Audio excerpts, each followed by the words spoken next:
What's your approach to food when you travel? I'm Brian. It's Sunday, August 3rd. It's day 337 of running 5K and doing 200 push-ups every day. So I've been having Karen film my last set of push-ups every morning, and that's what you see in these videos. And I know that every time I hand my phone over to her, I'm taking a risk because I don't always know exactly what she's gonna film. I hope it's my push-up. As you can see, like today, I may need to start having her film the third set just in case there are any reshoots that need to be done. Apologies for the feet content. Okay, here's the deal. I love food. It's one of my favorite things on this planet, and I love everything about it. I love cooking it. I love eating it. I hesitate to use the term foodie because I think it's pretentious, but if there's another word that's less pretentious for it, that's me. I appreciate everything from a dish that takes 3 ingredients to make all the way on up to a dish that takes 15 people to compile. I love it all, and I appreciate the hell out of it. The range of things that I'm willing to try is pretty wide. You'd be hard pressed to find a dish that I won't try at least once, and I like a little bit of everything. And even everything from learning about and appreciating where food comes from, gardening, hunting, fishing. There's also part of the reason why I've taken such a fast liking to learning about and exploring the world of wine, because, well, food and wine are literally made for each other. Now, as you can imagine, food is obviously one of my favorite aspects of travel.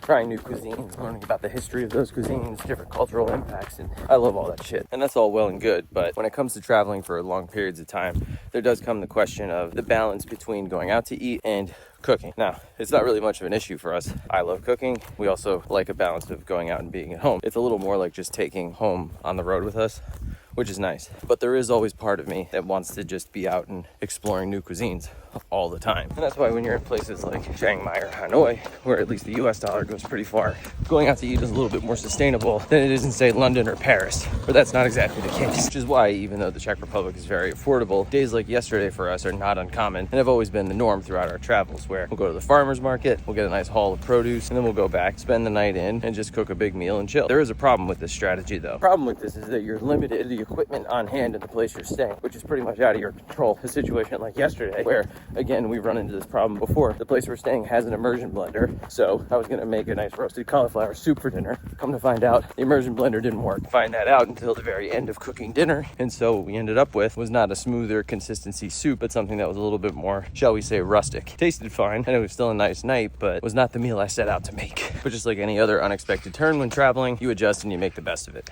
Which we did, and we have done, and we will continue to have to do. And I think a lot of this also has to do with what's around you and the type of trip you're taking anyway, but I'm curious. Let me know down below. What's your approach to food when you're on the road? Speaking of which, not so much in the food realm, but coffee. I'm off to go get some now. Thankfully, that run is over. I did not want to be out here this morning, so this coffee is going to be my reward. I'll see you tomorrow.